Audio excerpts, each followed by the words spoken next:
What's going on, guys? It's Jimmy here. Welcome to our daily show where we discuss the fourth stimulus package update, daily news, everything going on here in our country, in Washington, D.C., with the economy, money, investing, the stock market, everything you need to know about on a daily basis. If you're new to our YouTube channel, make sure to subscribe down below so you don't miss out on new videos. New videos come out here every day at 10 a.m., 3 p.m., and 8 p.m. Eastern Standard Time. If you find these videos helpful, don't forget to smash the like button for us down below.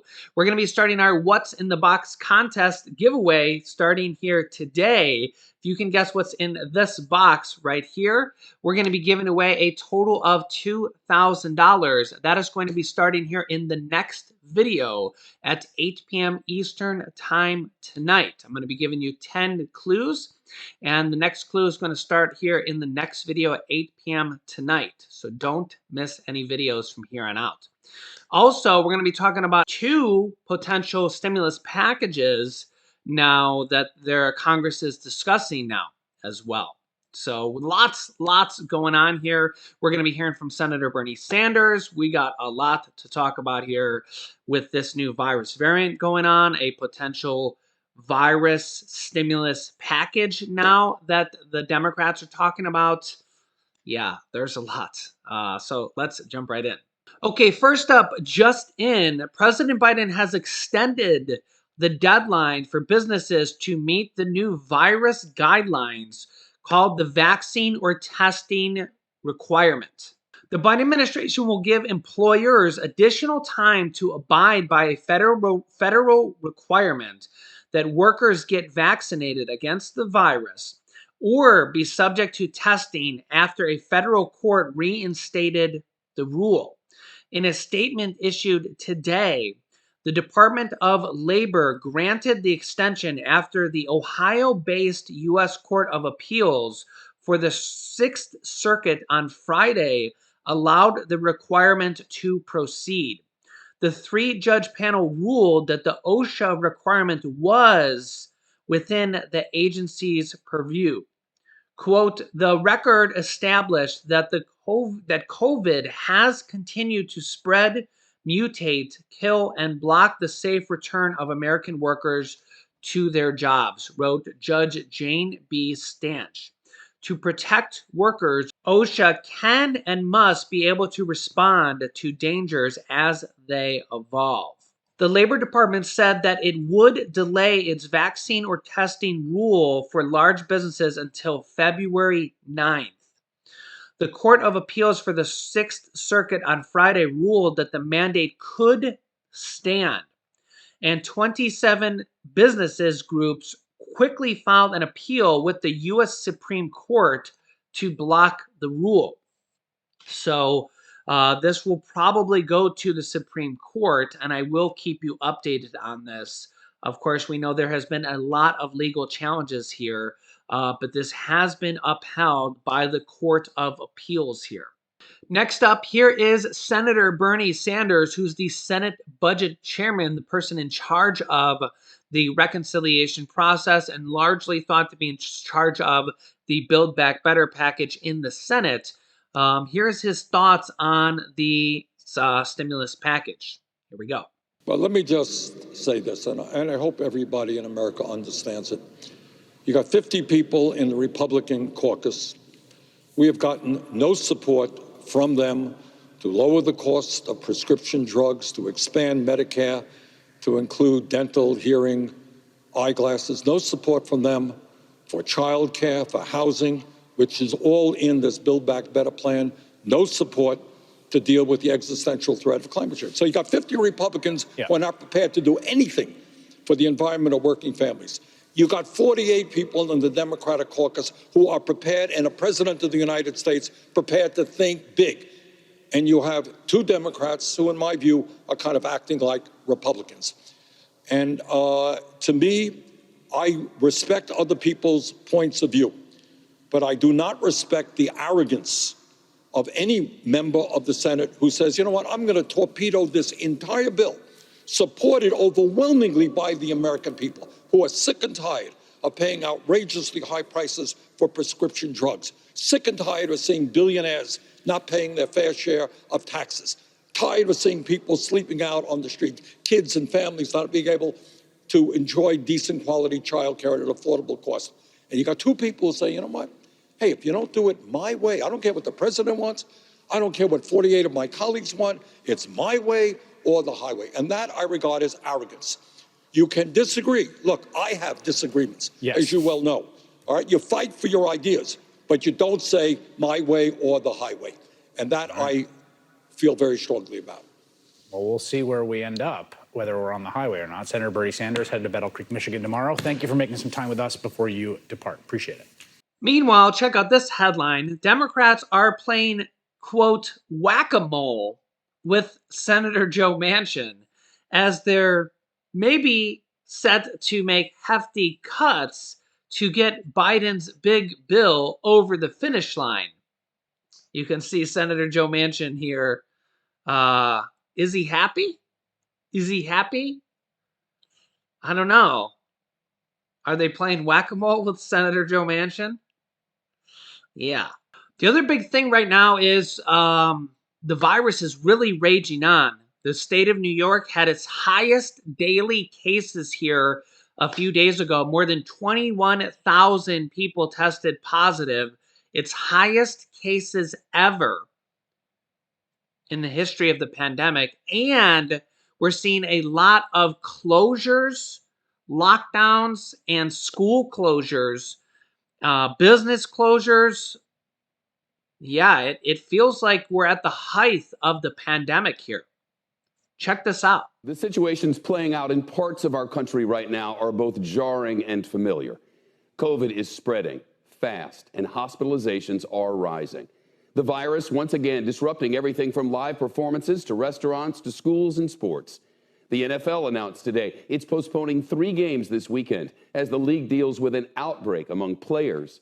Similar story in college hoops. 2 of the top-ranked teams in the nation, Duke and UCLA, both scrapping games from their schedule. In New York City, another popular tourist attraction canceled. Just last hour, Radio City announced the Rockettes nixed all of their shows for the remainder of the season.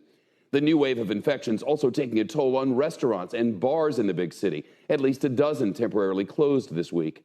Today, the New York governor, Kathy Hochul, said New York State recorded its highest number of cases since the pandemic began, close to 21,000, and the majority of them still the Delta variant.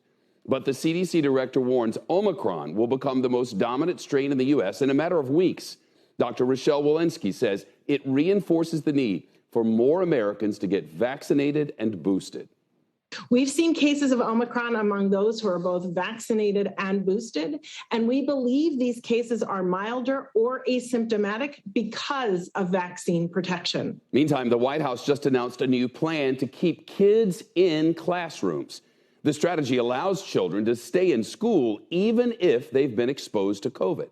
Here's NBC's Heidi Prisbilla on our top story tonight. The White House is concerned about major disruptions at hospitals and schools due to Omicron, and they outlined a plan to prevent what we saw last year, which is most children learning virtually.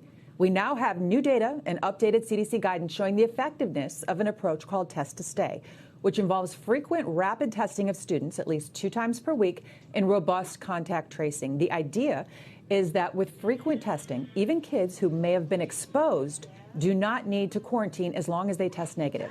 The second part is a partnership with teachers' unions to get as many teachers boosted as possible. Omicron is already prompting some school closures, though, and this is before it truly crashes ashore here. One of the new CDC studies that the CDC director cited is based on 90 schools in Lake County, Illinois, and it estimated that Test to Stay prevented more than 8,000 missed school days. But some schools are already closing with a rise in COVID positivity. I've also interviewed school officials about Test to Stay, and it basically requires a lot of manpower, requiring a lot of supplies and staffing that these schools just don't have. Yet they are especially vulnerable given their vaccination rates. Just 18% of kids age 5 to 11 have had at least 1 shot. That's 61% of those aged 12 to 17 who've had a single dose. Yeah, so closures across the country in schools, in businesses, in the NFL, in sporting events. Yeah, and this is with Omicron, the new virus variant, just getting started. Yeah, and remember, Omicron, they say, can spread up to 70 times faster. And that's really just getting started here. It hasn't even been reported in all 50 states at this point here. And this is why Democratic Representative Jamal Bowman is calling for another virus relief package, a COVID stimulus package, which is emergency relief package, which is basically what stimulus package 1, 2, and 3 were with the stimulus checks. This would be either in addition to or uh, in exchange of, it really just depends on what happens here going forward, the Build Back Better package. So right now, the Build Back Better package is a little bit stalled because of Joe Manchin and the Senate parliamentarian. So I'll keep you up to date here on what's going to happen here with that. Because, well, one, the Senate parliamentarian is still finishing up a little bit of work here. And two, we have Joe Manchin here deciding what they want to do here. There's a lot in that package: rent assistance, mortgage assistance, the child tax credit checks. The White House is talking about potentially having a double payment for the child tax credits in February if they can figure out a way to get this passed or to get the child tax credit checks passed somehow, if they can figure that out. So I'll keep you up to date on that. But also, just this Build Back Better as a whole and Joe Manchin, that whole situation.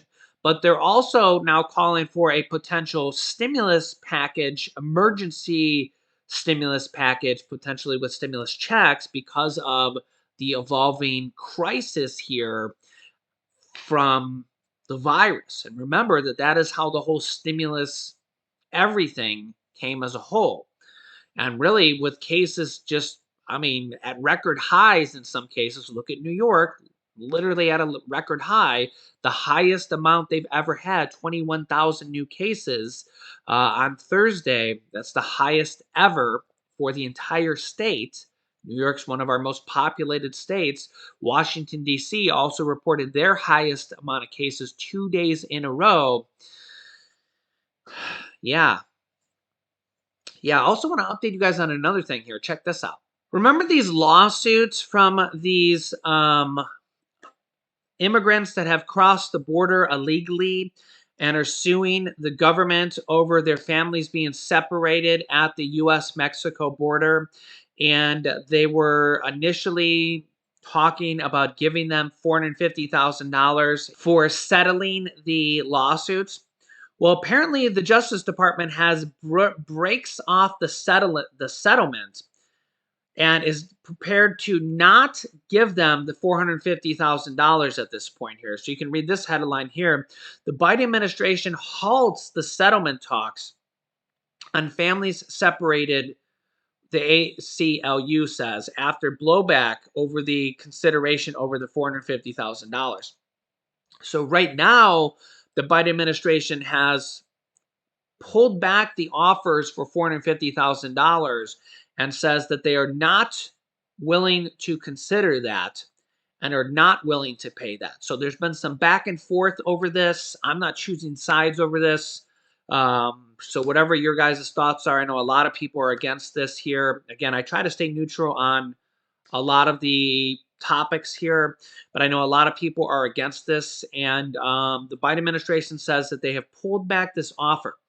But I do want to say here that these are lawsuits, okay? So it's not just like the Biden administration can pull back this offer and that it just goes away here. So remember that these are lawsuits, and the lawsuits are going to continue. So just because the Justice Department has pulled back the settlement offers does not mean that these people are going to get nothing. I know a lot of people would like to see that happen because a lot of people are very against this because they crossed the border illegally, and I could totally understand that. Again, I'm trying to stay neutral here. I'm trying not to pick sides here, and I totally get that because they crossed the border illegally.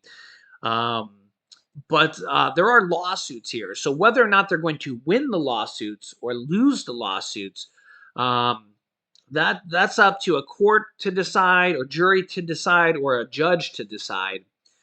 We will have to see here, but the Justice Department and the Biden administrations have pulled back that settlement offer, so they're no longer offering that $450,000 settlements. Now, there is going to be a lot of legal fees and stuff here that is still going to kind of cost taxpayers money here. So there is kind of that involved as well. Whether or not these immigrants will get get money or receive money at the end of the day, well, that remains to be seen. It's probably still going to drag on for quite a while. I'll keep you up to date here. I know a lot of people are following this case or these cases pretty adamantly, and well, we'll see what happens. There's a lot of these lawsuits. They're all kind of clumped into one story here, but it'll be interesting to see what happens. Let me know your thoughts here. I know a lot of people think they shouldn't receive anything because they crossed illegally, but then there's some people say, oh, well, they were mistreated here. A lot of these cases, or the majority of these cases, happened during the Trump administration. So they were last year or previously. Yeah, it's just yeah. You can let me know your thoughts in the comments. Again, I'm trying not to choose sides here or anything like that. But yeah, that's the latest news on this. I'll keep you up to date on everything here. So again, we kind of have two different stimulus packages being talked about now: the Build Back Better package, as well as this new stimulus package being discussed here by Democratic Representative Jamal Bowman. Also, in the next video, we're going to have the first clue here for the What's in the Box contest. I'll give you the details on how that's going to work here in the next video as well. So don't miss the next video. That'll be at 8 p.m. Eastern time tonight. Make sure to subscribe down below. It's completely free to subscribe. Just click the subscribe button and then click the bell icon to subscribe to our YouTube channel so you don't miss out on new videos. New videos come out here every day at 10 a.m., 3 p.m., and 8 p.m. Eastern Standard Time. You can also click the share button down below to share this video with your friends and family. And I will keep you up to date with everything going on here in our country and stimulus news. You can click here to watch my newest stimulus video next. And you can click here to watch my newest video about the Social Security raises, where they want to raise Social Security benefits by several $100s in addition to the 5.9% cost of living adjustment. So click on one of those videos next. Thanks, guys, and I will see you in the next video.